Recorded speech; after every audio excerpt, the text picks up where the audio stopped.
High friends, welcome to Sam's kitchen. Friends, आज ना आपण एक ट्रेडिशनल भाजीचा प्रकार करणार आहोत, ते पण गुजराती स्टाईल. ते आहे उंधियो. आता यात ना भरपूर मिक्स भाज्या आहेत किंवा अजून काही वेगळा प्रकार पण आहे. त्यासाठी तुम्हाला पूर्ण व्हिडिओ बघावा लागेल. फ्रेंड्स, या जेवायला मस्त अशी आहे ना गुजराती मिनी थाळी. आपण इकडे आहे ना या थाळीमध्ये बेसन थेपले सर्व केलेले आहेत, ज्याची रेसिपी आपल्या चॅनलवर आहे. त्याची लिंक मी नक्की डिस्क्रिप्शनमध्ये शेअर करते, नक्की चेक करा. त्यानंतर इकडे फ्रेश लसणाची जी पात असते त्याची मस्त अशी हिरवीगार चटणी आणि आपण आत्ता नुकतंच केलेलं गुजराती स्टाईल उंधियो. गुजराती स्टाईल उंधियो बनवण्यासाठी आपल्याला इकडे काही भाज्या लागणार आहेत. इकडे मी एक ना रताळं घेतलेलं आहे मीडियम साईजचं, सोलून स्वच्छ असे मोठे तुकडे केलेले आहेत आणि धुवून पुसून घेतलेले आहेत. छोटीशी वांगी घेतलेली आहेत, त्याला असे खाप करून घेतलेत, म्हणजे कट्स मारून घेतलेले, स्वच्छ धुवून पुसून घेतलेले आहेत. आणि इकडे छोटे बटाटे घेतलेले आहेत, ते सुद्धा आहे ना असं एक कट मारलेला आहे आणि स्वच्छ आहे ना सोलून पुसून धुवून ठेवलेत. आता इकडे ना मी या 3 भाज्या ना पुसून का ठेवल्यात माहिती का, तर आपल्याला तळायच्या आहेत आणि ओलसर असतील तर अंगावर तेल उडेल म्हणून मी स्वच्छ पुसून ठेवल्यात. बरं, आता ह्याच्या व्यतिरिक्त आपल्याला इथे अर्धी वाटी जे फ्रेश हार्बर येतात ते आपण इथे सोलून घेतलेत. इथे पाऊण वाटी मटार घेतलेत फ्रेश. इथे सुरती पापडी येते, तर अगदी छोटीशी आपली अशी नाजूक पापडी असते ती घेतलेली आहे. आणि सोलायची म्हणजे कशी माहिती का, फक्त आपण हे वरचं आणि खालचं आहे ना असं शिरा काढून घ्यायच्या आणि या अख्ख्या ठेवायच्या, कारण या छोट्याशा नाजूक असतात म्हणून. बरं, आता मी इथे या सोललेल्या नाही आहेत, कारण कवळ्या कवळ्या तुम्हाला पाहिजे तर तुम्ही सोलून त्याचे दाणे घेऊ शकता. बरं, आता इकडे ना सुरती पापडी नाही मिळाली तर आपली जी रेग्युलर ही पापडी असते ना ती सोलून त्याचे तुकडे घेतले तरीही चालू शकतं. आता या भाजीसाठी आपल्याला ना एक मसाला तयार करायचा आहे, कोरडं मिश्रण. त्यासाठी एक मूठभर किंवा एक मोठा बाऊल कोथिंबीर, त्यानंतर पाववाटी सुक्या खोबऱ्याचे तुकडे, इथे 3 ते 4 चमचे मी तीळ घेतले, पण ह्यातले थोडेसे तीळ आपण बाजूला ठेवू, ते आपल्याला फोडणीला टाकायचे आहेत. इथे मी पाववाटी दाण्याचा कूट म्हणजे शेंगदाणे भाजून त्याचा कूट केला आहे, पावडर केली आहे. इथे मी आहे ना 1 चमचा किंवा अर्धा चमचा जिरे घ्यायचे. बरं, आता ही जी पात आहे ती लसणाची पात आहे. जर लसूण नको असेल तर तुम्ही स्किप करू शकता, आणि जर लसूण हवे असेल पण पात मिळाली नाही तर तुम्ही 4 ते 5 लसणाच्या पाकळ्या टाकल्या तरी चालेल. आणि जेवढं तिखट पाहिजे तेवढ्या त्या पद्धतीने मिरच्या, आता मी जवळजवळ इकडे ना 7 ते 8 मिरच्या घेतलेल्या आहेत. आता हे सगळं ना मिक्सरमध्ये टाकून घेऊया. आपण आहे ना हे वाटून घेतलेलं आहे. लागलं तर तुम्ही आहे ना थोडंसं पाणी टाकू शकता. बऱ्याच वेळा काय होतं की कोरडं करायला गेलं ना तर नीट होत नाही ना, म्हणून आहे ना थोडंसं पाणी टाकून आपण आहे ना अशी घट्टसर पेस्ट करून घेतलेली आहे. या भाजीसाठी ना मेथी मुठ्या लागतात. त्यासाठी एका बाउलमध्ये आपण एवढं 1 ते 1.5 वाटी आहे ना बारीक चिरलेली मेथी, 1 वाटी डाळीचं पीठ, 2 ते 3 चमचे गव्हाचं पीठ, चवीप्रमाणे मीठ, लाल मिरची पावडर, हिंग, अर्धा चमचा साखर, 1 चमचा तेल. आता नेहमीप्रमाणे आपण आहे ना पीठ घट्ट भिजवून घेऊया. मुठ्याचं पीठ भिजवून झालेलं आहे आणि मी हाताला थोडं तेल लावलेलं आहे. आपण ना अगदी छोटी सुपारी असते ना त्या पद्धतीने आपण आहे ना छोटेसे गोळे करून घेऊया. अशा पद्धतीने एवढ्या साईजचे. अशा पद्धतीने आपण बाकीचे पण मुठ्या तयार करून घेऊया. आपण सगळ्या मुठ्या आहेत ना करून घेतलेल्या आहेत आणि आपण आता या तळून घेऊया. इथे मी एका छोट्या कढईत तेल ठेवलेलं आहे. मुठ्या तळायच्या आधी ना आपण आहे ना काही भाज्या मगाशी मी सांगितल्या होत्या त्या तळून घेणार आहे. पहिले म्हणजे हे छोटे बटाटे.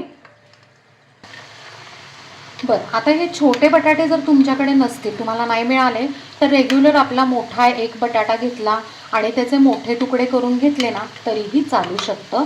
आता बटाटे आहेत ना हे खमंग असे तळून घेऊया. 2 ते 3 मिनटं बटाटे छान आपण तळून घेतलेले आहेत आणि तुम्ही बघू शकताय की किंचित रंग चेंज झालेला आहे. आता रताळ्याचे तुकडे आपण तळून घेऊया. आपले रताळ्याचे जे तुकडे आहेत ना ते पण तळून घेतलेले आहेत आपण. इकडे ना बटाट्यापेक्षा ना रताळ्याला कमी वेळ लागतो, कारण रताळ्याचे तुकडे केलेले आहेत. आपण काढून घेऊया. आता वांगी तळून घेऊया. 1-2 मिनटं झालेली आहेत. वांगी पण छान तळली गेली आणि महत्त्वाचं म्हणजे ना कलरही त्याचा असा हिरवा कलर तसाच राहिलेला आहे. भाज्या तळून झाल्यावर आता मेथीच्या मुठ्या आपण तळून घेऊया. आता यात ना मुठ्या टाकल्या ना की थोडंसं असं तेल फक्त ह्याच्यावर नाही करायचं, त्याला अजिबात हात लावायचा नाही किंवा उलटायला लगेच जायचं नाही 1 मिनटं तरी. 1 मिनटं झाला की मुठ्या बघायच्या, अशा टर्न करून घ्यायच्या. आता परत आहे ना काय करायचं, 30 सेकंद त्याला हलवायचं नाही आणि खमंग मुठ्या अशा लालसर तळून घेऊयात. मुठ्या ना तळून झालेल्या आहेत, एकदम मस्त खमंग तळलेल्या आहेत. अशाच पद्धतीने बाकीच्या मुठ्या आपण तळून घेऊया. आता फायनल भाजी करण्यासाठी आपण मोठ्या कढईत शेंगदाण्याचंच तेल घेतलेलं आहे. शेंगदाण्याच्या तेलाने या भाजीला खूप छान चव येते. जर शेंगदाण्याचं तेल अवेलेबल नसेल, तुम्ही रेग्युलर ऑइल वापरलं तरी चालेल. त्यात आता पाव चमचा हिंग, 1 ते 1.5 चमचा अख्खे तीळ, हरभरे, सुरती पापडी, मटार. आता ना अगदी 30 सेकंद आपण आहे ना या तेलावर हे भाज्या छान परतून घेणार. म्हणजे काय होतं की त्याचा जो हिरवा रंग आहे तो छान फ्रेश तसाच राहील यासाठी. 30 सेकंद आपण भाज्या परतून घेतलेल्या आहेत. आता लो फ्लेम करायची आणि या भाज्या ज्या आहेत त्या कच्च्या आहेत, आपण काही शिजवलेल्या नाही आहेत, तळल्या नाही आहेत. त्यामुळे झाकण ठेवून 3 ते 4 मिनटं आपण छान वाफ काढून घेऊया. 3 ते 4 मिनटं झाली, आपण चेक करूया. येस, 80% आपल्या भाज्या शिजलेल्या आहेत. ह्याच्यावरून आपण बघू शकतो. येस, मस्तपैकी 80% शिजलेल्या आहेत. आता आपण जी हिरवी चटणी केली होती ना ती आपण ह्याच्यात टाकून घेऊया. हिरवी चटणी टाकून घेतली की या ज्या तळलेल्या भाज्या आहेत त्या टाकूया. चवीप्रमाणे मीठ, मुठ्यामध्ये मीठ आहे त्यामुळे त्या पद्धतीने टाकायचं. अर्धा ते 1 चमचा गरम मसाला. आता ना हे तेलावरच आहे ना छानपैकी 1 ते 2 मिनटं आपण परतून घेऊया. आता ह्याच्यातनं आपण पाणी टाकणार आहोत. आपण ज्या मिक्सरमध्ये चटणी केली होती त्यातनंच आपण थोडं पाणी टाकणार, म्हणजे ते जे वाटण आहे ते पण वाया जात नाही. बरं, आता ह्याला ना कसं आहे माहिती का की पातळ भाजी करायची नाही, अंगापुरतं पाणी टाकायचं, म्हणजे अंगापुरतंच पातळ करायची भाजी. त्यामुळे आपण इथे अर्धा ते पाऊण वाटी आपण पाणी टाकलेलं आहे. आता पाणी टाकलं ना की आपण सगळं छान मिक्स करू आणि असं सगळं प्लेन करून ठेवूयात एकसारखं असं. आणि या ज्या मुठ्या आहेत त्या आपण आहे ना ह्याच्यात सगळ्या ठेवून घेऊयात वरती.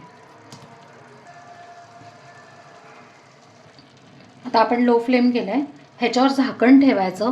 अराउंड 2 ते 3 मिनटं आपण झाकण ठेवूया. 3-4 मिनटं झाली आहेत, वाफ आली, आपण चेक करूयात.